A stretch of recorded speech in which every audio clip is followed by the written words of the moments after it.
குருமூர்த்தி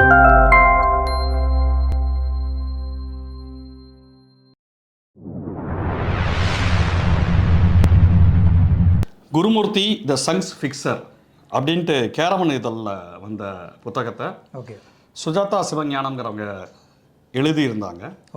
தமிழில் வந்து கோச்சடை. ஓகேவா?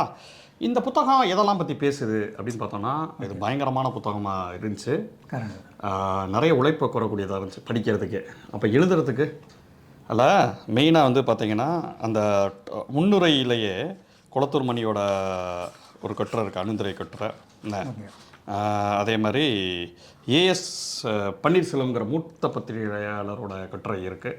அப்புறம் சுஜாதா சிவஞானத்தோட கட்டுரை இருக்குது. ஸோ அது வந்து புலம் வெளியீடு வந்து வெளியிட்டிருக்காங்க. இதை பார்க்க வந்து ஒரு 126 பக்கம் புக்கு தான், 150 ரூபா தான். ஆனால் படிக்கிறதுக்கு ரொம்ப உழைப்பு தேவைப்பட்டுச்சு. அவங்க எழுதுறதுக்கு 8 மாதங்கள் எடுத்துக்கிட்டாங்க சுஜாதா. இதுதான் வரலாறு. அது அவங்க நிறைய ட்ராவல் பண்ணாங்க. ஏன்னா குருமூர்த்தியோட வலைப்பின்னல் வந்து ரொம்ப பெரிய வலைப்பின்னலாக இருக்குது. குருமூர்த்தி யாரெல்லாம் கான்டாக்ட்ஸில் இருந்தார், என்ன மாதிரியான அரசியல், என்ன லாபி. நம்ம சொல்கிறோம்ல, இன்றைக்கி கரண்ட் இஷ்யூ ஒன்று ஓடிக்கிட்டு இருக்கு, நம்ம பார்த்துருப்போம். பத்திரிகையாளர் இதில் வந்து நம்ம கரிகாலன் வந்து தாக்கப்பட்டார். அதாவது தாக்கப்பட்டார்னா இந்த நீக்கப்பட்டார். எல்லாரும் வந்து இந்திரகுமார் தெரடியை தாக்கிறதுக்கு இது பண்ணியிருக்காங்க. 2500 பேர் இருக்கக்கூடிய பத்திரிகையாளர் மன்றத்தில் ஒரு 56 பேர் இருக்கக்கூடிய ஒரு இத்தனைக்கும் முற்போக்காளர்கள் கொண்ட அந்த சங்க உறுப்பினர்கள் பார்த்திங்கன்னா ஆசிப் தோழர், நெல்சன் சேவியர் தோழர், இப்படி ஆட்கள் தான் இருக்காங்க. தலைவராக சுரேஷ் நினைக்கிற அவர் பேர். இப்படி ஆட்கள் இருக்கிறப்ப கூட இவங்க வந்து ஒரு அராஜகம் பண்ண முடியுமா, ஒரு லாபி அப்படின்னு நம்ம சொல்கிறோம்ல. என்ன சொல்கிறாங்க, அவர் என்ன லாபி கொண்டு வராங்க, இந்த இவருக்கு சபீருக்கு இது பண்ணி, அவர் வந்து இஸ்லாமியர், அதனால் அது மோசமாக பேசுகிறாங்க சொல்லி அப்படியே மடை மாற்றுறது இருக்குல்ல. இந்த வேலைகளை தொடர்ச்சியாக பண்ணுறாங்க. இன்றைக்கி மீடியா யார் கண்ட்ரோலில் இருக்குது? புதிய தலைமுறை கண்ட்ரோல்லையோ பாலிமர் கண்ட்ரோல்லையோ. இதை வந்து இந்த வலைப்பின்னல் இருக்குது பார்த்தீங்களா, இந்த லாபி இருக்குது பார்த்தீங்களா, இந்த லாபி எப்படி செயல்படுது அப்படிங்கிறதுக்கு அந்த ஒரு பெரிய லெவல் ஆஃப் ஆர்கிடெக்ட்லாம் இருப்பாங்கல்ல, அந்த மாதிரி ஆர்கிடெக்டில் குருமூர்த்தி முக்கியமானவர். கரெக்ட். இல்லை நானுமே இப்போ நம்ம நிறையா சூழல், இப்போ ரீசெண்டாக கூட கரூர் விஷயமா இருக்கட்டும், ஏதாவது டிஎம்கே கவர்மெண்ட்டுக்கு ஆப்போசிட்டாக இருக்கும், கரெக்டாக அந்த விஷயம் வரும்போது குருமூர்த்தி பின்னாடி பேசுகிறார். இந்த மாதிரி மெயின் இன்சிடென்ட் நடக்கும்போது இந்த திங்க் டேங்க்ஸ் அப்போ கரெக்டாக அந்த குருமூர்த்தி பேர் அடிப்படும். அவர் பேசுகிறாரு, நீங்கள் சொல்ல அந்த வலைப்பின்னலுக்கு சொல்கிறேன், எந்த ஒரு திங்க் டேங்க் இது நடந்தாலும் ஓகே அப்போ குருமூர்த்தியால் அவர் பேசிகிட்டு இருக்காருப்பா, அந்த மாதிரியான ஒரு இல்லை அந்த நரேஷன் செட் பண்ணக்கூடிய ஆட்களாக இருப்பாங்க. ஏன் நீங்கள் கரூர் இன்சிடெண்ட்டாக இருக்கட்டும், ஏன் நீங்கள் சொல்கிற மாதிரி விஜய் பின்னாடி கூட குருமூர்த்தி இயங்கலாம். குருமூர்த்தி வந்து ஏடிஎம்கே காரங்களா அவ்வளோ திட்டுறாரு, மோசமாக திட்டுறாரு, தலைவர்களை திட்டுறாரு. அது திமுககாரங்க சப்போர்ட் பண்ணுறாங்க, அதிமுககாரங்க ரொம்ப சைலண்ட்டாக இருக்காங்க. என்னப்பா என்ன நடக்குதுங்க? ஏன்னா குருமூர்த்தி யார், அவர் யார் இந்த குருமூர்த்தி? குருமூர்த்தி மாதிரி இல்லை. ஆமாம், அவர் எம்பியா, எம்எல்ஏவா, வார்டு கவுன்சிலரா, இல்லை நீதிபதியா, நீதி அரசரா, யார் இவருன்னு பார்த்தா அவர் ஒரு ஆடிட்டரு. எப்படி இந்த லாபி எப்படி இயங்குது, இந்த விஷயங்கள் எப்படி இயங்குது, இதை பற்றி வந்து சுஜாதா சிவஞானம் ரொம்ப அட்டகாசமான ஒர்க்குகள் பண்ணி எழுதியிருக்காங்க அப்படின்னு தான் சொல்லணும். அதாவது இது வந்து அது வந்து ஒரு நாவல் மாதிரியான ஒரு படிக்கிற அப்ரோச்சில் அது இருக்குது. நீங்கள் பார்த்தீங்கன்னா அந்த நாவல் எப்படி ஆரம்பிக்குது அப்படின்னு பார்த்தீங்கன்னா, 2015 ஜனவரி மாதம் 18ஆம் தேதி சென்னையில் ஒளி விளக்குகளுடன் ஒரு பெரிய ஒரு அரங்கு நடக்குது. அங்கே பெரிய நாட்டில் முக்கியமான அமைச்சர்கள்லாம் இருக்காங்க, கூட்டணி பற்றி பேசுகிறாங்க. ரஜினிகாந்த் அங்கே சாப்பிட்டுக்கிட்டு இருக்காரு. அது யாரோட விஷயம்னு பார்த்தா குருமூர்த்தி பொண்ணு மாளவிகாவோட திருமணம். அந்த திருமணத்துக்கு எல்லாருமே ஆர்எஸ்எஸ் பிரமுகர்கள்லேருந்து, இந்தியாவோட திங்க் டேங்க்ஸ்லேருந்து, சோக்கால் இந்தியாவை ஆட்சி பண்ணுறவங்களுக்கு எல்லாருமே வந்திருக்காங்க. ரஜினிகாந்த் வராரு. என்ன நடக்குது அப்படின்னு பார்த்தா, இதை வந்து ஃபோட்டோ எடுக்கிறதுக்கு வரப்போ வேணான்னு சொல்லி தவிர்க்கிறாங்க. இது வந்து ஒரு எளிய பிள்ளைகளோட மேரேஜ். அது எளிய சைவ உணவுகள் அங்கே பரிமாறப்பட்டது அப்படின்ட்டு. அதாவது எப்படின்னா எல்லாத்தையும் கண்ட்ரோல் பண்ணுறது. இப்போ வந்து உதாரணத்துக்கு சொல்லுவாங்கள்ல, அரசியல் சாணக்கியர்மாங்கள்ல, அந்த வெளியிலேருந்து ஆப்ரேட் பண்ணுறது. ஆனால் உள்ளே வந்து இல்லைங்க, நான் வந்து ரொம்ப சாதாரண ஆளுங்க, எனக்கு அவ்வளோ தெரியாதுங்க. இவங்க கேட்குறப்போலாம், சுஜாதா கேட்குறப்போலாம் அவர் அந்த டோனையே மெயின்டைன் பண்ணியிருக்காரு. அதை மெயின்டைன் பண்ணுறது மட்டும் இல்லாமல் சாதாரண ஆளுங்கன்னு சொல்கிறது. ஆனால் உள்ளுக்குள்ளே என்ன சொல்கிறதுனா, எனக்கு யாரெல்லாம் தெரியுமா, எனக்கு வந்து அவங்க பழக்கம், இவங்க பழக்கம், அதையும் பேச்சுவாக்கில் சொல்கிறது. இருந்தாலும் ஒரு சாமானியங்க அப்படின்னு சொல்லுவாங்கள்ல, என் பேர் மாணிக்கம். மாணிக்கம் எனக்கு இன்னொரு பேர் ஞாபகம் வச்சு கரெக்டாக படிச்சிட்டீங்க அப்படின்னு சொல்கிற மாதிரி நம்மால் பண்ணியிருக்காரு. ஓகே. இவங்களுக்கு சுஜாதா சிவஞானத்துக்கு அது என்னவா இருந்திருக்குன்னா, என்னடா அது அவர் இதில் அவங்க நாடகத்தன்மையை சுட்டி காட்டுறாங்க. ஓகே. இது வந்து இந்த புத்தகம் வந்து எப்படி போகுதுன்னா ஒரு நான் லீனியர் பேட்டர்னில் போகுது. ஓகே. யார் இந்த குருமூர்த்தி அப்படின்னு பார்த்தோன்னா, அவர் வந்து அப்போதைய ஆற்காடு இப்போதைய விழுப்புரம் மாவட்டத்தை சேர்ந்த ஒரு அக்ரஹாரம் ஒன்று சொல்கிறாங்க, பணப்பாட்டா அந்த மாதிரி ஒரு அக்ரஹாரம். இந்த அக்ரஹாரத்தை சேர்ந்தவர் தான் குருமூர்த்தியாக இருக்கார். ரொம்ப ஏழை பார்ப்பன குடும்பத்தில் இருந்து சேர்ந்தவராக இருக்கார்.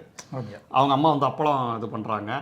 ஸோ இதோட சேர்த்து அவங்க அந்த சமயத்தில் இருக்கக்கூடிய அந்த நில உச்சவரம்பு சட்டம் சில விஷயங்கள்லாம் பார்ப்பனர்களை வந்து வெளியில் தள்ளுது. அந்த மாதிரி ஒரு கிராமத்தை சேர்ந்தவராக இருக்கார். இருந்து இவர் ஒரு கஷ்டப்படுற பின்னணியிலேருந்து, பொருளாதார கஷ்டப்படுற பின்னணியிலேருந்து வந்திருக்காரு. காமராஜருங்கிற பேர், பார்ப்பனர் இல்லாத காமராஜருங்கிற அரசு பள்ளி, அந்த பேர் கொண்டு அரசு பள்ளியில் தான் படிக்கிறாரு. ஓகே. அப்புறம் வந்து இவருக்கு ஏன் எக்கனாமிக்ஸ் மேலே இன்ட்ரெஸ்ட் வந்துச்சு, எதனால ஆடிட்டர் படிப்பு படித்தார், அப்படி அது போகுது, அந்த வரலாறு போகுது. எனக்கு அந்த இடம் எனக்கு ரொம்ப பிடிச்சிருச்சு. ஒரு இடத்துல அவங்க வந்து என்ன சொல்லுவாங்கன்னா, அந்த பொருளாதாரம் இருக்குல்ல, பொருளாதாரம் இப்போ சில பேர் கேட்பாங்க, இடஒதுக்கீடுனா ஏன் வந்து ஐயர்களுக்கு ஏன் இடஒதுக்கீடு இல்லை? இடபிள்யூஎஸ் பொறுத்த வரைக்கும் இப்போ இருக்குது.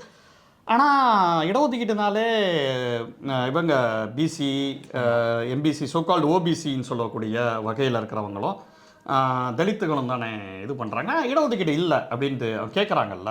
இவங்க சொல்கிறாங்க, அந்த அந்த கிராமத்துக்கு வயசு பார்த்துருப்பாங்க. குருமூர்த்தியோட பழகினவர் ஒருத்தர், ஆழ்வார்னு ஒருத்தர் இருப்பார், அங்கே பூஜை செய்யக்கூடியவராக இருப்பார். குருமூர்த்தி அந்த பழைய வீடை வந்து வச்சிருக்கணும், ரூட்ஸை வச்சிருக்கணுங்கிற மதிப்பு கொண்டவர்கள் அந்த வீட்டுக்கு போயிருப்பாங்க. அப்போ அவர் சொல்லுவார், ஆழ்வார் சொல்லுவார், ஆழ்வாரோட அவங்க பேசிக்கிட்டு இருப்பாங்க. அது அப்போ சொல்லுவாங்க அவங்க எழுதியிருப்பாங்க, அது பொருளாதார ரீதியாக அவங்க கஷ்டப்படலாம், ஆனால் குருமூர்த்தி ஏழையாக இருக்கிறதும் மற்றவங்க ஏழையாக இருக்கிறதும் ஒன்றும் இல்லை அப்படிம்பாங்க.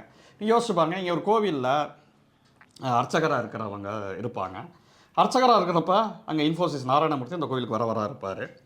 தன்னோட பேரனோட ரெசியூமையோ இல்லை பேத்தியோட ரெசியூமையோ இது பண்ணிட முடியும். எல்லா இடத்துலையும் வந்து கணபதி ஹோமம் பண்ணக்கூடிய கான்டாக்ட்ஸ்கள் இருக்கும். அவங்க ஏழையாக இருப்பாங்க தான், இல்லைன்னு சொல்ல வரல. அதை தாண்டி எப்போ வேணாலும் உங்களால் வலைப்பு நிலை மாற்றிக்க முடியுங்கிறதுனால தான் பொருளாதார ரீதியாக இடஒதுக்கீடு வேணாங்கிற அப்படிங்கிற ஒரு விஷயம் இருக்குல்ல. அந்த விஷயத்தை யோசிக்கலாம். அந்த ஒரு கண்ணோட்டத்தை அவங்க எடுத்துகிட்டு வராங்க. சுஜாதாவை பொறுத்த வரைக்கும் வெறும் குருமூர்த்தியை மட்டும் இது பண்ணாமல் அந்த இடத்துல எப்படி நம்ம அரசியல் ரீதியாக பார்க்கணும், ஒரு கட் பண்ணி இப்படி ஒருத்தர் இப்படி இருக்கார், அந்த ஊரில் அப்படி இருக்கார், அவங்களால ஈஸியாக ஒரு கோயிலுக்குள்ளே கருவறைக்குள்ள நினைஞ்சு மந்திரம் சொல்லிட முடியும், வேறு இடத்துங்களுக்கு போயிட முடியும். நெக்ஸஸ் வந்து அப்படி அப்படின்ட்டு எல்லாத்தையும் இணைக்கக்கூடிய ஒரு நூல்களாக அந்த நெக்ஸஸ் இருக்கிறதா நம்ம பார்க்க முடியுது. தான் பெரிய வெப், அது ஒரு பெரிய வெப்பு. அந்த வெப்பு வந்து அப்படிதான், அந்த வெப்பு வந்து அப்படி தான் இயங்கும்ட்டு நினைக்கிறேன். சரியா? ஸோ இப்படியான நெக்ஸஸ்களை அவங்க வந்து சுட்டி காட்டுறாங்க. சரி, இந்த குருமூர்த்தி எப்படி இருக்காரு? அதாவது எப்படின்னா, குருமூர்த்தி குருபாய் அம்பானியை பற்றி எடுத்ததோட மணி சார் வந்து குருமூர்த்தியை பற்றி எடுத்துக்கலாம், அதே குருங்கிற பேரில் வச்சு. ஏன்னா ஏன்னா அதாவது திருபாய் அம்பானி வச்சு தான் குருபாயின்ட்டு. ஓகே, என்னன்னா அவராவது அந்த அந்த அந்த பிஸ்னஸ் ஸ்கூல்லையே இருந்தால் அப்படியே வந்து அதுக்கு ஒரு எஃபர்ட் போட்டிருப்பாரு அம்பானியாவது. ஆனால் இவர் நம்ம குருமூர்த்தி அவர்கள் எந்த இடத்துலையும் நேரடியாக இருக்க மாட்டாப்புல தலைவன். அதுதான் ரொம்ப தலைவனோட ஸ்பெஷாலிட்டியே. ஏன்னா ஐ ஆம் அண்டர் கவர் 24/7 ஏஜென்ட்டுகளை வச்சு. ஆமாம், அதாவது எல்லா தொழிலதிபர்கள் நெக்ஸஸோடையும் கனெக்டில் இருப்பாப்புல. ஆனால் வந்து நான் வந்து ரொம்ப சாமானிய ஆளுங்க அப்படின்னு சொல்கிறது இருக்குல்ல. இவர் யார்கிட்டலாம் வந்து ஆடிட் பார்த்தாரு, எந்தெந்த நிறுவனங்கள்லாம் இது பண்ணுச்சு. இவர் முதல்ல இவர் இருந்த இந்தியன் எக்ஸ்பிரஸ் எப்படி அவர் இருக்காருங்கிறதுக்கு உண்டான ஒரு சில விஷயங்கள். கௌரிகாந்தன் ஒருத்தர் வந்து சங்கர மடத்தில் சந்திக்கிறாரு. கௌரிகாந்தன்கிறவரை அந்த சங்கர மடத்தில் சந்திக்கிறப்ப அவர் வந்து இந்த மாதிரியான நிறுவனம் வச்சுருக்காரு. அது அந்த ஆடிட்டர்ஸ்லாம் வேலை பார்க்கக்கூடிய இந்த சார்ட்டர்ட் அக்கௌண்ட்டில் இருக்கக்கூடிய நிறுவனங்கள் பல இதுக்கு நிதி ஆலோசனை செய்யக்கூடிய நிறுவனம் மாதிரி ஒன்று வச்சுருக்காரு. அவர்கிட்ட அவர் வேலை பார்க்குறாரு. அவர் சங்கர மடத்தில் சந்திக்கிறாரு. எப்படியான ஓப்பனிங் பாருங்கள். அவர் எப்படி அவர் ரைஸ் ஆஃப் குருமூர்த்தி அப்படிங்கிற ஒரு விஷயம் இருக்குல்ல. அது வந்து காங்கிரஸ்லாம் இருக்கார். அவர் சில காங்கிரஸில் இருக்கார். காங்கிரஸ்லேருந்து காமராஜர் பிரிஞ்சு வந்தப்போ அதுக்கப்புறம் அந்த திமுக மேலே வெறுப்பில் இருக்காங்க. இவர் திமுக வந்து எழுந்து வருதில்ல, அப்போ வந்து இவங்கெல்லாம் தாக்கப்படுறாங்கங்கிற மாதிரி யோசிச்சுட்டு ஆர்எஸ்எஸ் இதில் போகிறாங்க. அதனால் அவர் இயல்பாகவே திமுக வெறுப்பு இயல்பாகவே ஊட்டப்பட்டிருக்கு. காங்கிரஸ் வெறுப்பு இயல்பாகவே அவருக்கு இருக்குது. காங்கிரஸ் இருந்திருக்காரு. ஓகே அந்த சமயத்தில் ஒரு விஷயம், ரொம்ப முக்கியமான விஷயத்தை பதிவு பண்ணுறாருங்க. ஓகே காங்கிரஸுக்கும் ஆர்எஸ்எஸ்க்கும் உண்டான தொடர்பு இருக்குல்ல. காங்கிரஸ்குள்ளேயே அந்த காலகட்டத்தில் ஆர்எஸ்எஸ்ல வேலை செஞ்சவங்க இருக்காங்க. காங்கிரஸ் கட்சியில் இருக்கிறப்ப ஆர்எஸ்எஸ்ல இருக்கிறது அங்கே நடந்திருக்கு. ஓகே நம்ம சொல்கிறோம்ல, காங்கிரஸ் மைல்டு ஹிந்துத்துவம். நம்ம சொல்கிறோம், ஏன் வந்து திமுக வந்து ஆர்எஸ்எஸ் எதிர்ப்பு பேசுது, இடதுசாரிகள் பேசுகிறாங்க, ஏன் காங்கிரஸ் இது ஆரம்பத்துலேருந்து பண்ணிட்டா பாஜகக்கு நார்த்தில் வேலையே இல்லைங்கிறோம்ல. ஆனால் அந்த இந்துத்துவாங்கிறது நார்த்தில் இருக்கிறதுனால என்ன மேட்டர்னா, பாஜக பயங்கரமாக அடிக்கிறப்ப காங்கிரஸ் அந்த இந்துத்துவாக்குள்ளே போக வேண்டிய கட்டாயம் இருக்குது. அந்த ஒரு விஷயம், ஏன்னா ஆரம்பத்துலேருந்து அது காங்கிரஸ் அப்படி ஒரு எதிர்ப்பு இயக்கமாக, ஒரு திராவிட இயக்கம் மாதிரி, ஒரு இடதுசாரி இயக்கம் மாதிரி வரல. ஆமாம், அந்த சிக்கல் இருக்குல்ல, அதை வந்து அவங்க சுட்டி காட்டுறாங்க அந்த இடத்துல. அது போகிற ஒரு வரி வந்துட்டு போகும். இப்போ காங்கிரஸில் இருந்தாருங்க, ஆர்எஸ்எஸ்க்கு போயிருக்காங்க, என்ன நிறுத்துங்க அப்படிங்கிறது இருக்குல்ல, அந்த ஒரு. ஸோ இந்த ஒரு இது இருக்கிறதுனால தான் சில விஷயங்கள் பண்ண முடிஞ்சிருக்கு அப்படிங்கிற ஒரு விஷயம் இருக்குல்ல. இந்த லாபி இணைக்கிற புள்ளி இருக்குல்ல. ஆமாம். இப்போ காங்கிரஸையும் இதையும் இணைக்கிற புள்ளி என்ன அப்படின்னு பார்த்தீங்கன்னா, ஆர்எஸ்எஸ் இணைக்கிற புள்ளியாக அவர் ஒரு இடத்துல அவர் செயல்படுறாருல, அந்த குருமூர்த்தி செயல்படுறாரு. சரி, அதான் இந்த அந்த கௌரி காந்தன் அவரோட பழகிறாருல, அந்த மூலமாக அவர் அந்த காலகட்டத்தில் 1500 1200, நான் சொல்கிறது 70s. ஓகே. அப்போ அவர் சம்பளம் 1200 அந்த ரேஞ்சுக்கு இருக்கும் போல், அவர் 750 ரூபாய்க்கு நீங்கள் வாங்க, ஆனால் நீங்கள் நிறைய கற்றுக்க முடியுங்கிறாரு. இவர் சரின்னு சொல்கிறாரு. இவருக்கு சம்பளம் அவ்வளோ இருந்திருக்கு. அந்த சம்பளத்தை விட்டுட்டு இந்த இதுக்கு வராரு. வந்து அவரோட வரப்போ நிறைய அந்த காண்டாக்ட்ஸ், இந்தியன் எக்ஸ்பிரஸோட காண்டாக்ட் கிடைக்கிது. இந்தியன் எக்ஸ்பிரஸ் கோயங்கா இருக்காங்க, அவங்க ஃபேமிலியோட காண்டாக்ட் கிடைக்கிது. அந்த அவங்களுக்கு எக்கச்சக்க பிரச்சனைகள் இருக்குது. அவங்களோட கணக்கு வழக்குக்கெல்லாம் இவர் கௌரிகாந்தன் வந்து ஃபாலோ பண்ணுறாரு. இவர் ஓவர்டேக் பண்ணுறாப்புல அவரை. அது ஒரு இடத்துல அதை கேட்குறாங்க, அவங்க கேட்கவும் செய்கிறாங்க. நீங்கள் அவங்களோட கணக்குக்கெல்லாம் நீங்கள் வாங்கி, இப்போ இவர் என்ன பண்ணுறாருன்னா, அவங்க ஃபேமிலியில் இருக்கக்கூடிய அவங்களுக்கு முக்கியமான விஷயங்கள் இருக்குல்ல, அது ஒரு இடத்துல வந்து முடக்கப்படுற மாதிரி இருக்குது. இந்தியன் எக்ஸ்பிரஸ் வந்து இந்திரா காந்திக்கும் அவங்களுக்கும் ஒரு நெருக்கடி காலகட்டம். இந்தியன் எக்ஸ்பிரஸ்க்கு அவங்களுக்கு உண்டான பிரச்சனைகள் இருக்குது. அதை இவர் வந்து சால்வ் பண்ணி வைக்கிறாரு. ஒரு இடத்துல அவங்க வந்து அவ்வளோதான் மூழ்கிடுவாங்க, மூடிட போகிறாங்க அப்படின்னு சொல்கிற இடத்துல இவர் வந்து ஆலோசனை சொல்லி, இவர் சொல்கிறதுனால அவங்க எஸ்கேப் ஆனதுனால கோயங்காவுக்கு இவர் மேலே நம்பிக்கை வந்துடுது. அப்போ வந்து இவர் வந்து அந்த இடத்துக்கு போகிறாப்புல, கோயங்காவோட இந்தியன் எக்ஸ்பிரஸில் ஒரு வேலை பார்க்க சொல்கிறாங்க. அப்போ அவர் என்ன சொல்கிறார், இல்லை நான் அதெல்லாம் வேலை பார்க்க மாட்டேன், நான் வந்து ஆலோசகராக இருக்கேன். ஓகே. அதான் எதையும் கமிட் பண்ணிக்கிறது கிடையாது. நான் வந்து ஓகே உங்களுக்கு நான் ஹெல்ப் பண்ணுறேன், பிரச்சனை வந்துச்சுன்னு வச்சுக்கோங்க, ஏங்க அவங்க தாங்க பண்ணாங்கன்னு சொல்லி எஸ்கேப் ஆகிட்டு போயிடலாம். ஆமாம், அந்த வேலைகளும் அவர் பண்ணியிருக்காரு உள்ளுக்குள்ளே அந்த. ஸோ கோயங்காவுக்கு ஃபிக்ஸ் பண்ணி விட்டுருக்காரு அந்த விஷயங்கள். அப்புறம் வந்து பார்த்தீங்கன்னா அதுதான். அப்புறம் கன்னியாகுமரியில் இது எப்படி ஆர்எஸ்எஸ் ஆட்களில் வேதாந்தாண்டு ஒரு ஆள், ஒருத்தர் டிவிஎஸ்ல வேலை பார்த்தா பழைய இவர் ஆர்எஸ்எஸ் உறுப்பினர், அவர் வராரு. கன்னியாகுமரியெல்லாம் கிறிஸ்தவ மயம் ஆகிட்டு இருக்கு குருமூர்த்தி, நம்ம ஏதாவது வேலை செய்யணும், உனக்கு தான் பெரிய ஆட்கள் தெரியும், கோயங்கா மாதிரி ஆட்கள். ஓகே. ஸோ அவங்ககிட்ட நிதி வாங்கி 25 லட்சம் வேணும்ட்டு கோயங்காட்ட கேட்டோன்னா, கோயங்கா சொல்கிறார் உனக்கு நேரடியாக காசு தரல. ஒருத்தர் யோகி ஒருத்தர், அந்த சமயத்தில் ஒரு சாமியார் ஒருத்தர் இருக்கார், ஓகே, மகேஷ் யோகியா ஒருத்தர். என்ன அவர் அந்த காலகட்டத்தில், நான் சொல்கிறது எப்போ 80கள் ஸ்டார்டிங்கில், அந்த காலகட்டத்தில் 50 கோடி வரியை இப்போ செஞ்சுருக்காரு. 72 கண்ட்ரியில் அவரோட சாமியார் இருக்குது. நம்ம பார்த்தோம் அந்த கல்ட்டு இதில் பார்த்தோம், அந்த மாதிரியான மகேஷ் யோகின்னு ஒருத்தரோட 72 கண்ட்ரியில் இருக்குது வச்சுருக்காரு. இதை இவங்களை ஃபாலோ பண்ணுறாங்கன்னு சொல்லி தான் ஒவ்வொரு இத்தாலி ஒவ்வொரு ஏரியாவில் அவர் ஓப்பன் பண்ணியிருக்காரு. அதை தண்ணி கண்டுபிடிச்சிட்டாங்க.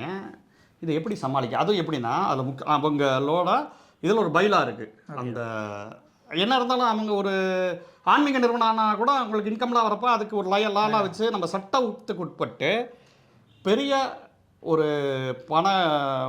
உங்களோட உறவினர், இப்போ நீங்கள் உறவினர்னா நான் உங்களை வந்து அந்த நிறுவனத்தில் இதுவாக போடக்கூடாது. ஏன்னா பப்ளிக் எல்லாம் ஷேர் பண்ணியிருக்கேன், உங்களுக்கு நான் முக்கியமான பொறுப்பில் அதிக சம்பளத்தோட வேலையை கொடுக்கக்கூடாது உங்களுக்கு, ஏன்னா அது எல்லாருக்கும் ஆனது. அப்போ வந்து ஒரு குடும்பம் கண்ட்ரோல் பண்ண ஆரம்பிச்சிடும்ல. ஆமாம். அப்படி அவங்க பைலா ஒன்று இருக்குது, அதையே ஒரு மீறி இருக்காரு. 50 கோடி இவர் இது தரணும்லாம் சொல்கிறப்ப குருமூர்த்தி வந்து நிறைய விஷயங்கள் இந்திய மனுவல்கள் எல்லாத்தையும் பார்த்துட்டு லாவையும் படிச்சுட்டு குருமூர்த்தி ஒரு ஆலோசனை சொல்கிறாரு. ஓகே. அதாவது பெரிய வக்கீல்கள்லாம் கோயங்கானல் சால்வ் பண்ண முடியாததெல்லாம் இவர் சொல்கிறாரு, குருமூர்த்தி சொல்கிறாரு. ஓகே. பெரிய வக்கீல்னாலே அது முடியாதுன்னு சொன்ன விஷயத்த என்ன சொல்கிறாருன்னா, நம்ம லா என்ன சொல்லுதுன்னா, நம்ம வந்து ஒருத்தர் சன்னியாசி ஆகிட்டா ஆமாம் சிவிலியனாக டெட் ஆகிட்டு வேற ஆளாக மாறிடுறான், அப்போ அவனுக்கு உறவு முறையே கிடையாதுன்னு லா சொல்லுது. அந்த பாயிண்டை எடுத்து அப்போ இவன் எப்படி எனக்கு உருவாமா, நான் தான் முற்றிலும் திறந்துட்டேன் அப்படின்னு சொல்கிறத ஒரு வாதம் வைக்க சொல்லுது. வாதம் வச்சு வின் பண்ணிடுறாங்க. நல்லா இருக்கு. இந்த நேற்று டியூடு பார்த்தோன்னா டான் டன் டான் டான் அப்படின்னு சொல்லிட்டு அவர் என்ன பண்ணியிருக்காரு, அந்த இதெல்லாம் இருக்குல்ல, அந்த செல்ஃபோனை தூக்கி போட்டு அப்படி சாக்லேட்டு இது பண்ணிட்டு வர மாதிரி பெரிய விஷயத்தில் அசால்ட்டாக சால்வ் பண்ணியிருக்காரு. என்ன பண்ணியிருக்காருன்னா ரொம்ப முக்கியமான விஷயம், அவங்களோட இதை நீங்கள் அப்படியே பார்த்துட்டு வந்தீங்கன்னா ரிலையன்ஸு அடுத்தது ரிலையன்ஸு காங்கிரஸும் க்ளோஸாக இருந்திருக்காங்க.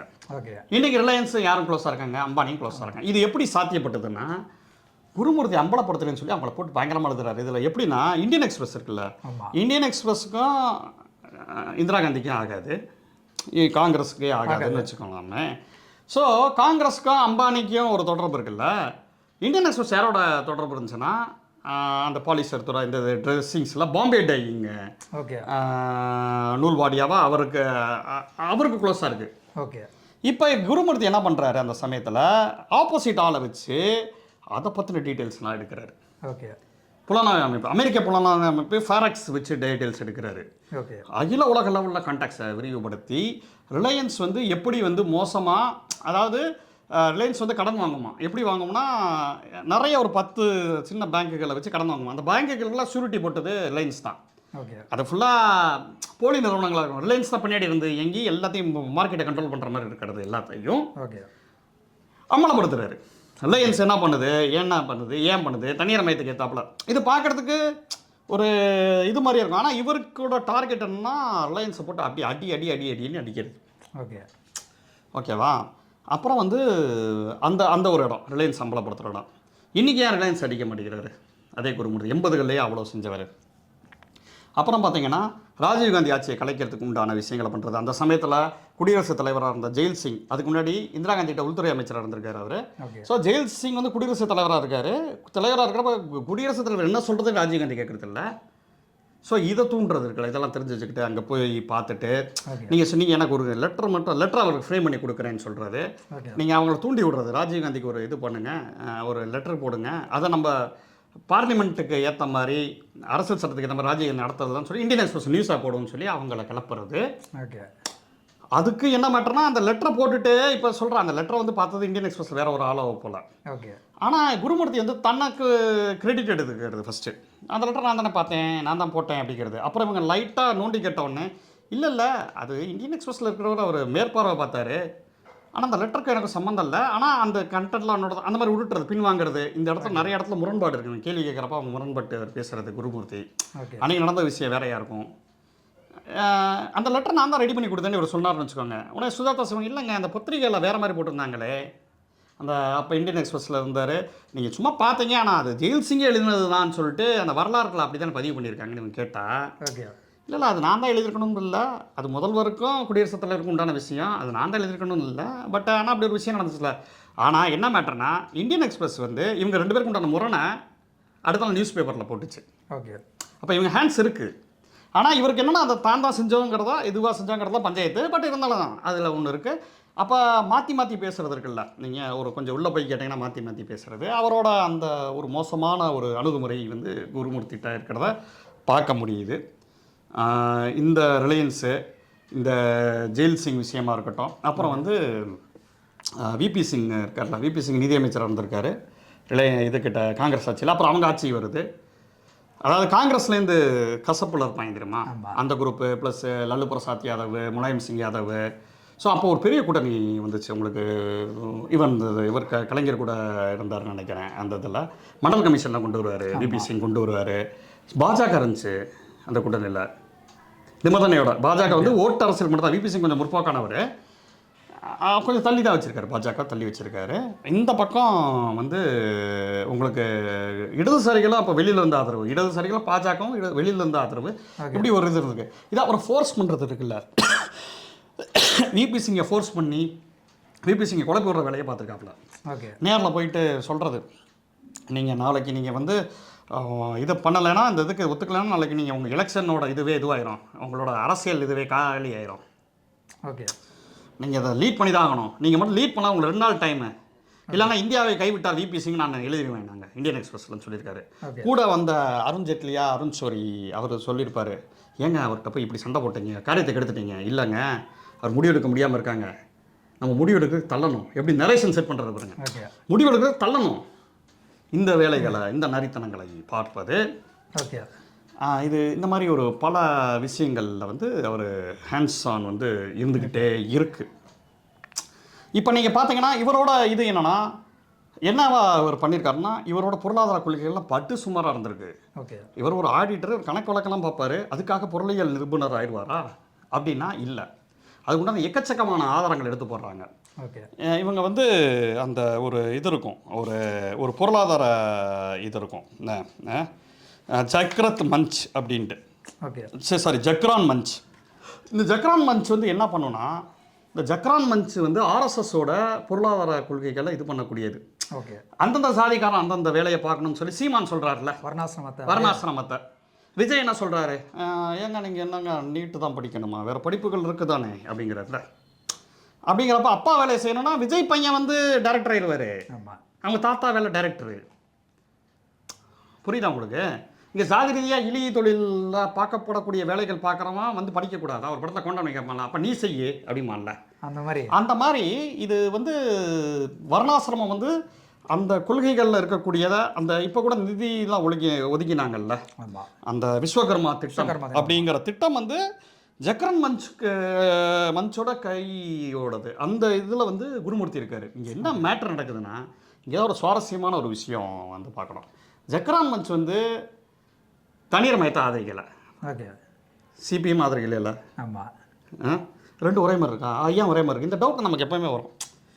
இவனும் தனியார் மயத்தை ஆதரிக்கிறாங்க, இவனும் எதிர்க்கிறாங்க. என்னன்னா, யார் சொத்து வச்சுருக்காங்க அப்படிங்கிறதுலேருந்து அந்நிய மூலதனத்தையோ இதையோ இடதுசாரிகள் எதிர்ப்பாங்க. மூலதனம் யார் கையில் இருக்குன்ட்டு. இவன் அப்படி கிடையாது. அடுத்தவங்க முன்னேறக்கூடாது, முதலாளித்துவத்தினால சில முன்னேற்றங்கள் இருக்குல்ல, ஜாதி, அதுலேருந்து எதிர்ப்பாங்க. அந்த முரண்பாட்டை தோழர் வந்து ரொம்ப அட்டகாசமாக வச்சுருக்காங்க. ஆர்எஸ்எஸோட ஸ்டாண்ட் இருக்குல்ல, ஜக்ரான் மஞ்ச், பிஜேபியோட ஸ்டாண்ட் அது கிடையாது.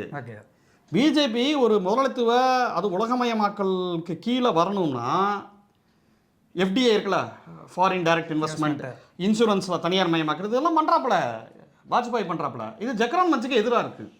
ஓகே. ஆனால் குருமூர்த்தியோட தொழில் கொள்கை என்னன்னா ஜக்ரான் மஞ்ச் தான். ஓகே. ஒரு பக்கம் ஆர்எஸ்எஸ்காரரு. என்னன்னா எந்த லெவலுக்குலாம் போகிறாங்கன்னா, தேர்டு வேண்டு ஒரு புத்தகம் எழுதியிருக்காப்புல ஒரு ஆள். ஓகே. அவர் தெக்காடியாவா ஒருத்தர் சொல்கிறாங்க, அவர் தான் ஜக்ரான் மஞ்சோட தலைவர்னு வச்சுக்கோங்க. ஓகே. அவர் எழுதியிருக்காங்க. அதோட புத்தகத்தோட இது என்னன்னா, ஜாதி இருக்குல்ல, எந்தளவு ஜாதி வந்து மரபுகளோட சேர்ந்து இருக்கோ அவன்லாம் உயர்ந்தவன், அவன் ஏழையாக இருந்தால் கூட அவன் நாளைக்கு டெவலப் ஆவாங்கிறாங்க. ஓகே. இது அப்படியே பார்ப்பனர்களுக்கு கரெக்டாக பொருந்தும். ஏன்னா அவன் வந்து ரொம்ப கீழே இருந்தால் கூட சடனாக அவன் மேலே ஏறக்கூடிய பொருளாதாரம் அவன் அந்த ஜாதியை இது பண்ணியிருக்கான், அந்த நெக்ஸஸை மெயின்டைன் பண்ணுறான். அந்த இடத்தோட ஒத்து போகுதா உங்களுக்கு? இப்போ அந்த பாரம்பரியம் இல்லை, நான் விட்டுட்டு வரேன்னு சொல்கிறவன் இருக்கான், அவன் பொருளாதாரம் டெவலப் ஆக சான்ஸ் இல்லைங்கிறது. ஏன்னா நெக்ஸஸ் அவனுக்கு இருக்காது. இது உதாரணம் எங்கெல்லாம் எடுத்துகிட்டு வராங்க பாருங்க, அந்த தேர்டு வேங்கிற புக்கு. அப்புறம் இன்னொரு புக் இருக்குது, கனக சபாபதினு ஒரு 2019 ஒருத்தர். அவர் வந்து மாடர்ன் தமிழ்நாடு பில்டிங், அந்த புத்தகம் வந்து ஒரு புத்தகம், கனக சபாபதி அவர் எழுதின புத்தகம் 84th பேஜில் இருக்குதுன்னு நினைக்கிறேன். இருங்க நான் பார்த்து சொல்கிறேன். Indian models of economy, business and management. Okay.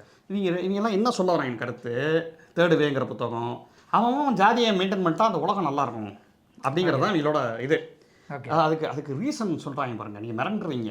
Tiruppur இருக்குல்ல, திருப்பூரில் ஜாதி அமைப்பெல்லாம் அதிகமாக இருக்குன்னா தொழில் வளர்ச்சிருக்கான், என்ன ஒரு தத்துவம்.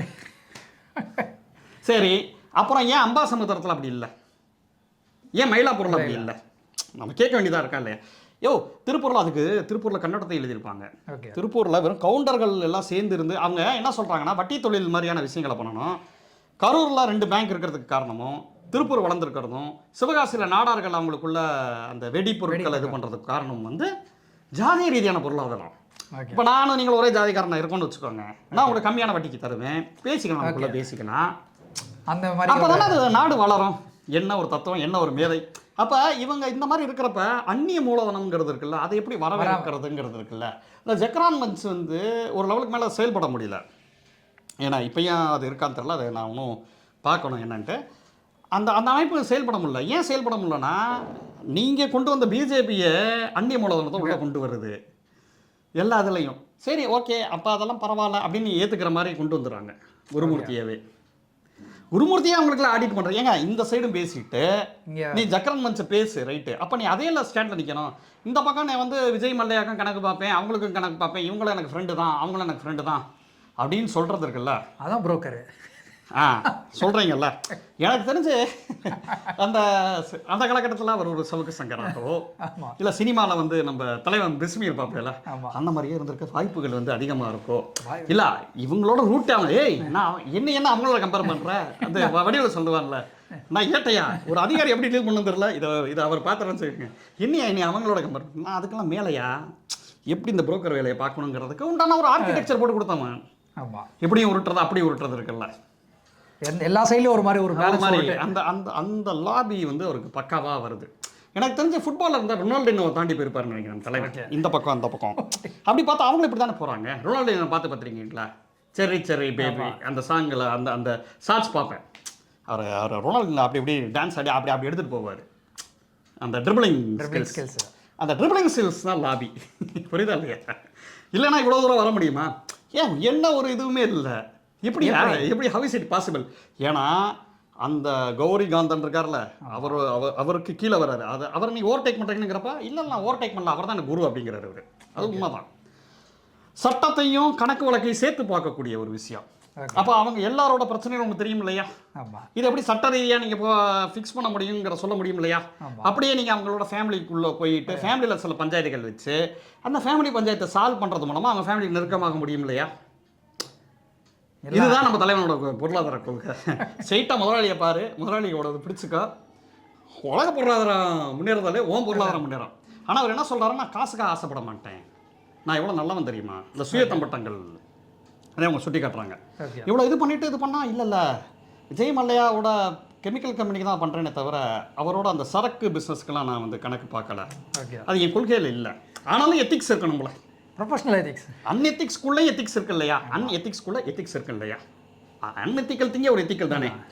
அப்புறம் அவங்க கேட்குறாங்க, அம்பானியோட இதெல்லாம் நீங்கள் அம்பலப்படுத்திங்க ரைட்டு, இன்றைக்கி என்ட்ரான் வந்து இவங்க சொல்கிறாங்கல்ல, ஹிண்டன்பர்க் வந்து சொல்கிறாங்கல்ல, அதானியோட இதுவும் அப்படி தானே அப்படின்னு சொல்கிறப்ப சொல்கிறாரு, அன்றைக்கி வந்து சட்டப்பூர்வமாக அரசு கையில் இருந்துச்சு அது. அப்போ அரசு அனுமதி கொடுக்குது ரிலையன்ஸுக்கு.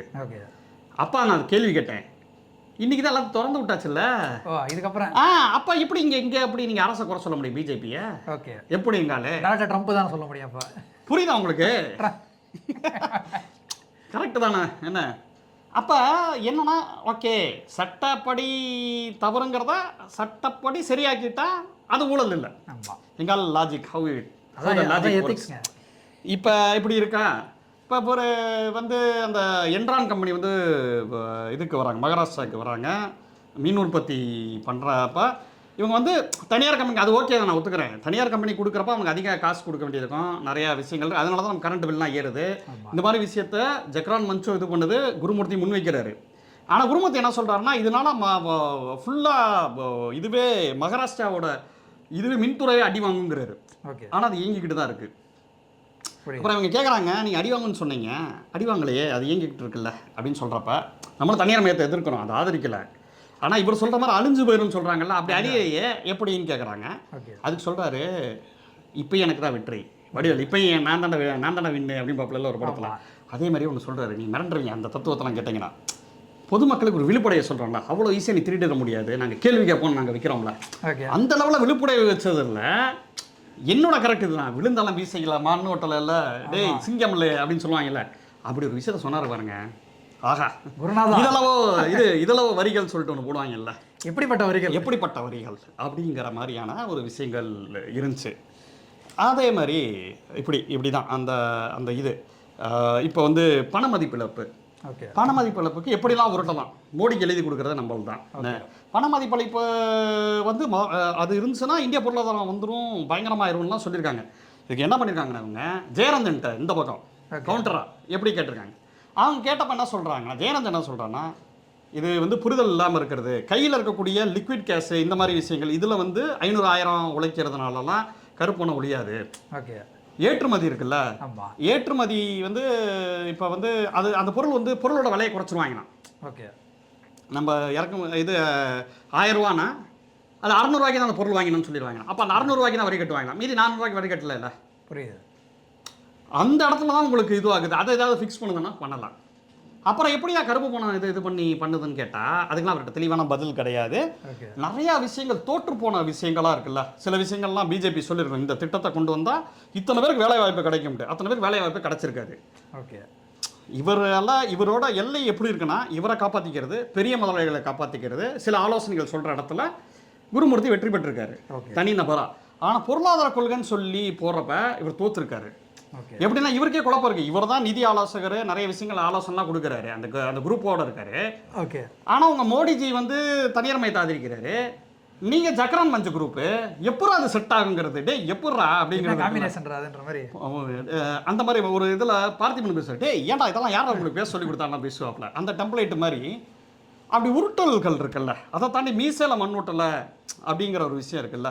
உங்களுக்கு இவர் சொல்றாரு சிறு தொழில்களை இவர் லோக்கல் முதலாளிகளை வளர்க்கணும்னு தான் சொல்றாரு ஜக்ரான் மஞ்சோட இது. அப்படி பார்த்தா நீங்க விதிச்ச ஜிஎஸ்டியோ நீங்க வச்ச டிமானிட்டைசேஷனோ சிறு தொழில்கள் ஃபுல்லாக காவு வாங்கிட்டு பெரிய ஆட்களோட இன்வெஸ்ட்மெண்ட் அதிகப்படுத்திருக்கா இல்லையா? எங்கே சிறு தொழில்களை அவங்களோட இது வளர்த்துருக்கு இல்லைல்ல? அப்போ பொருளாதார ரீதியாக பல பேர் செத்து போயிருக்காங்க. 80 பேருங்கிறது அரசு சொல்லுதான், ஆனால் அதை தாண்டின ஆட்கள் இருக்குன்னு எதிர்கட்சிகள் சொல்லுது. இதுதான் டேட்டா பேசுது. அப்போ என்ன சொல்லியிருக்காங்கன்னா, அப்போ குருமூர்த்தி சொல்கிறாரு, இல்லை இது வந்து எல்லாரையும் சிம்பிளாக வாழ்கிறதுக்கு உண்டான ப்ராக்டிஸை கொடுக்கும். இவங்க சொன்னாங்களா நாங்கள் வெங்காயம் வாங்க மாட்டோம்னு சொன்னாங்களே, அந்த மாதிரியான ஒரு பொருளாதார மேதை தான் நம்ம குருமூர்த்தி. ஸோ இந்த மாதிரி எப்படிலாம் லாபிஸ் வந்து எப்படி ஒர்க் ஆகுது. குருமூர்த்தி சொல்கிறதா நியூஸ் ஒரு இடத்துல என்ன சொல்கிறாருன்னா, இவருக்கும் கலாநிதி மாறனுக்கும் பிரச்சனை. கலாநிதி மாறன் இந்த பிரச்சனைனால ஊரை விட்டு ஓடி போயிட்டாருன்னு நியூஸ் போட சொல்கிறாங்க. ஓகே, இந்தியன் எக்ஸ்பிரஸில் இவர் கண்ட்ரோலில் இருக்குல்ல, அது போட முடியாதுன்னா ஆதாரம் கொடுங்க அப்படின்னு கேட்டால், இப்போ அவர் வந்து ஒரு வழக்கு தொடர்ந்துருக்காரு, மானநஷ்ட வழக்கு மாதிரி அவர் உள்ள தூக்கி போடணுன்ட்டு. இவர்கிட்ட ஆதாரம் இல்லை போல, அதனால கடைசியில் அவர் உள்ளே போயிருக்காரு. ஓகே, இப்படி தான் குருமூர்த்தி எடுது. இப்போ நீங்கள் ஏதாவது கிளப்பி விடுறது, நீ பின்னாடி போய் நினைக்கிறது. இப்போ விஜய்க்கு அப்படி கிளப்பி விட்டா என்ன ஆகும்? அவ்வளோதான் சார், நீங்கள் தான் சொன்னீங்க, இல்லைப்பா நான் சொன்னால் உனக்கு எங்கேப்பா போச்சு, நீ கேட்டுலப்பா பண்ணியிருக்கணும் அப்படின்னு சொல்லி எஸ்கேப் ஆகிட்டு அப்படி இருக்கும். அவ்வளோதான், இன்னொரு 1 மாதம் மனையூரில் லாக் பண்ணிட்டு. புரியுதா உங்களுக்கு என்ன சிக்கல்ட்டு? இப்போ இவர் சொல்கிறாங்கிறதுக்காக ஃப்ரண்ட்டில் போய் ஏறி ஆடுறவர் இருக்காங்கல்ல, இப்போ இவர் ஏன் கமிட் பண்ணிக்க மாட்டேங்கிறாரு தெரியுதா? நான் தான் அதை சொன்னேன்ட்டு.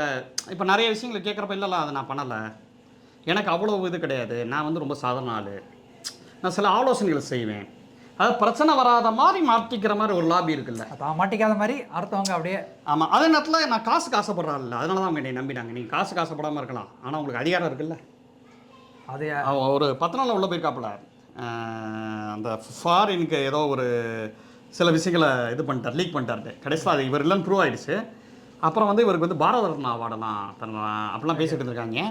அப்புறம் வந்து இவர் சங்கராச்சாரியா பார்க்க போயிருக்காரு. சங்கராச்சாரியா சொல்லியிருக்காரு, பிரச்சனை புகழ் வரப்புறம் தான் இகழ்ச்சி வரும், கவலைப்படாதுன்னு இருக்காரு. அப்புறம் இவர் கேட்டிருக்காரு, பாஜக இவர் நிற்க சொல்லியிருக்காரு அந்த சமயத்தில் எலெக்ஷனில், நிற்கலாமான்னு கேட்டிருக்காரு. உடனே அவர் சொல்லியிருக்காரு, சங்கராச்சாரியார் சொல்லியிருக்காரு, காந்தி என்ன தெரியுமா சொன்னார் அப்படின்னு சொல்லி சங்கராச்சாரியார் சொல்லியிருக்காரு. ஓகே, பார்ப்பனர்கள் அரசியலில் ஈடுபடலாமா அப்படின்னு கேட்டதுக்கு, பார்ப்பனர்கள் நேரடியாக ஈடுபடக்கூடாது என்ன அப்படின்னு சொல்லியிருக்காரு. நீ அரசியலாக முடிவு செய்கிறவனாரு, ஆனால் அரசியல் ஈடுபடாதுன்னு சொல்லியிருக்காரு.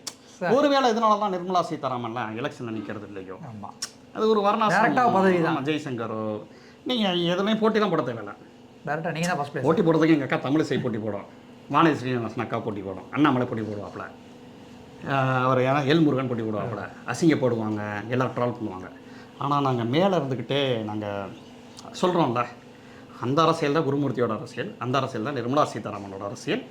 இந்த லாபிக்கல் சூழ் உலகு நம்ம ஏன் வந்து திருப்பி நம்ம தோழர் கரிகாலன் மேட்டரை பார்க்கணுன்னா, இந்த மாதிரி ஒரு அந்த காலகட்டத்தில் ஒரு இந்தியன் எக்ஸ்பிரஸ் அந்த மாதிரி இது இருக்குன்னா, இந்த காலகட்ட நடைமுறைக்கு புதிய தலைமுறைக்கு ஒரு பாலிமரோ இருக்குது. நீங்கள் கரூர் சம்பவத்துக்கு இந்த மாதிரி எடுத்து போய் நேரில் போய் லைவ் பண்ணுறீங்க, பீகார் சம்பவத்துக்கு கரிகாலன் லைவ் பண்ணுறாருன்னா, இதை வெறும் இந்த ஒரு 50 பேர் கொண்ட அரசியலாக பார்க்க முடியாது.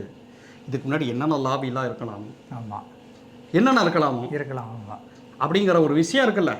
அந்த தருணத்தில் இந்த புத்தகம் வந்து ரொம்ப முக்கியமான புத்தகமாக படுது. யார் ஒரு எனக்கே பார்க்கணும் போல இருக்கே அப்படிங்கிற மாதிரியான விஷயம்.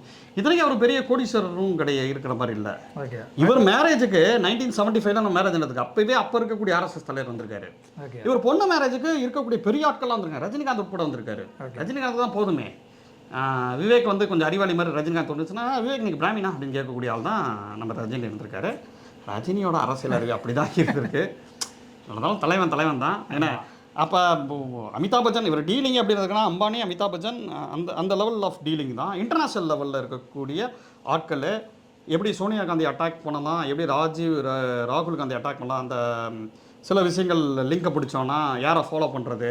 ஓகே. சிபிஐ ஏதோ ஒரு விஷயத்த அந்த ராஜீவ் காந்தியோட போபர்ஸ் வழக்கு இருக்குது, குற்றச்சி அந்த மாதிரி சொல்லுவாங்க, அவரை ஃபாலோ பண்ணுறதுக்கு சிபிஐ வந்து ஒர்க் பண்ணிச்சா. ஆனால் அதுக்கு பின்னாடி இருந்து வேலை செஞ்சது வந்து பார்த்தீங்கன்னா ஃபேர்ஃபேக்ஸ் நிறுவனம் சொல்லிட்டு ஒரு தனியார் புலனாய்வு அமைப்பு அமெரிக்காவில். ஓகே. அதுக்கு ஆலோசனைலாம் கொடுக்குறாப்புல போய் நேரடியாக அவரை காலி பண்ணுறதுக்கு நீங்கள் அவங்கள பிடிக்க வேண்டியதானே. எப்படி ஆளாக இருப்பார் பார்த்துக்கோங்க.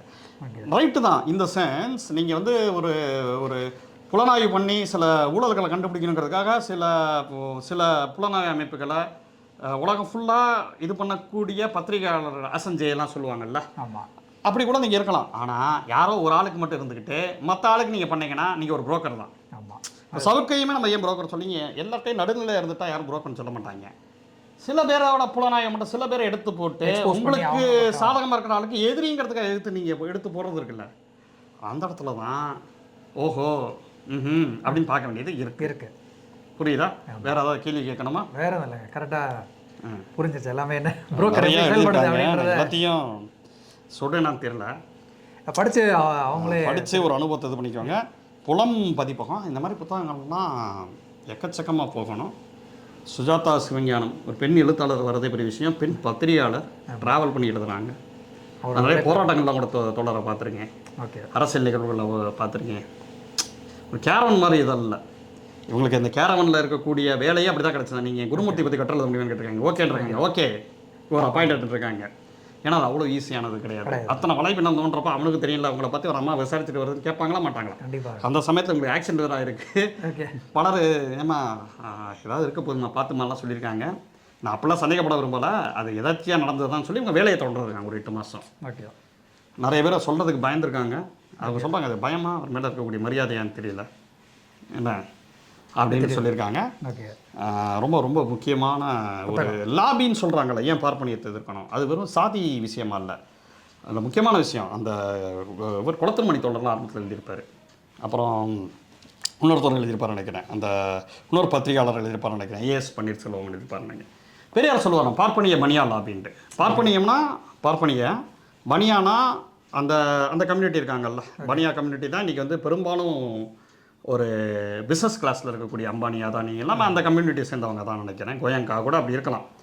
ஸோ இது ரெண்டும் சேர்ற இடம் இருக்குது பாருங்கள். நான் உனக்கு மூளையாக செயல்படுறேன், நான் உனக்கு என்ன திகிர்தளத்தில் சொல்லி கொடுக்குறேன், சால்வ் பண்ணி கொடுக்குறேன். ஆனால் நான் வந்து உழல்படியாத கை, நான் காசு வாங்கலாம். ஆனால் நீ யாருக்கான ஆளாக இருக்கீங்க, அது எத்தனை பேருக்கு உண்டான வர்ணாசிரமம் வந்து எஜுகேஷன் இம்ப்ளிமெண்ட் ஆச்சுன்னா என்ன ஆகும், புதிய கல்விக் கொள்கையாக மாறும். ஆமாம். பொருளாதாரத்தில் இம்ப்ளிமெண்ட் ஆச்சுன்னா என்ன ஆகும், அவன் சீமான் மாதிரி மரம் ஏறி பழைக்க வேண்டியதான். 2000 வருஷம் பின்னாடி போயிடும். ஆமாம், அதுக்குண்டான எல்லா வேலைகளையும் பார்க்குறது இருக்குல்ல. அதில் என்ன நீங்கள் கவனிக்கணும்னா, இன்னொன்று ஒரு விஷயம் பார்த்தேன். 1999 திமுக பாஜகவோட கொலெக்ஷன், அந்த சமயத்தில் வந்து பாஜகவும் வந்து பார்த்திங்கன்னா இந்த காஷ்மீரை பற்றி இது பண்ணுறது, இந்த ராம ஜென்ம பூமி பற்றி விஷயங்கள், இது எல்லாத்தையுமே திமுக தவிர்த்து இருந்துச்சு. ஸோ பாஜக செய்ய மாட்டேன்னு சொல்லி உறுதி கொடுத்துருந்துச்சு.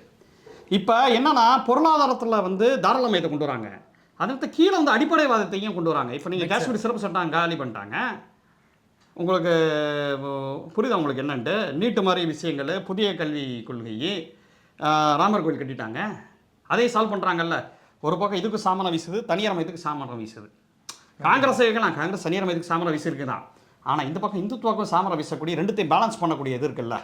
ஏன்னா இந்துத்துவம் வந்து அப்படியே அடிப்படைவாதத்தை சொல்லணும், பெண்கள் வேலைக்கு போகக்கூடாது வீட்டில் இருக்கணும்னு. இந்த பக்கம் நிறைய உற்பத்திக்கு நிறைய பெண்கள் வேணும், தனியார் மையம் சொல்லணும், இது வேற ப்ராப்ளம் இது வேற ப்ராப்ளம், ரெண்டுத்தையும் பக்காவாக பேலன்ஸ் பண்ணுது பாஜக. அதுக்கு பேலன்ஸ் பண்ணுறதுக்கு உண்டான ஒரு தரகரா குருமூர்த்தி இருக்கிறதுனால யோசிச்சு பாருங்க, மீடியா யாரை கண்ட்ரோல் பண்ண முடியாது.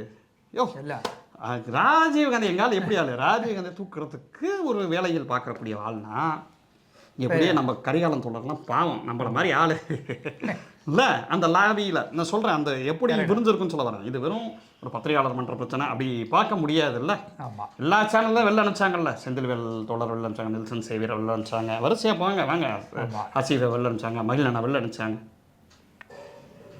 நியூஸ் எயிட்டின்லாம் அதானி குடும்பம், ஆனால் சன் டிவி ஒன்று சப்போர்ட் பண்ணலாம். கேட்டால் என்ன சொல்லுவாங்கன்னா மீடியாக்கெல்லாம் திமுக ஊபியா மாறிடுச்சுமாங்க. ஓகே டேய் இங்கே பாருங்கள் தெரியும், என்ன யார் எப்படின்ட்டு. புரியாமா இது துக்ளக்கு எப்போ ஆரம்பிச்சாங்கிறதெல்லாம் சொல்லிட்டாங்க. நமக்கு ஒரு நல்ல வெளிச்சம் ஆரம்பிச்சு 1970 தலைமை ஆரம்பிச்சிருக்காப்ல சோ ராமசாமி. ஓகே ஏன் ஆரம்பிச்சிருக்காப்புலன்னு நமக்கு தெரிஞ்சிருக்கும். 1967 திமுக ஆட்சி வந்திருக்கு. சரி நம்ம ஆளுக்கு ஒரு புத்தகம் வேணும்னு சொல்லி ஆரம்பிச்சிருப்பாங்க. ஆமாம் அப்படிதானே நடந்திருக்கும். கண்டிப்பாக. ஸோ வேற ஏதாவது சொல்லணுமா? வேறு எதுலங்க. சரி நன்றி. நன்றி நன்றி.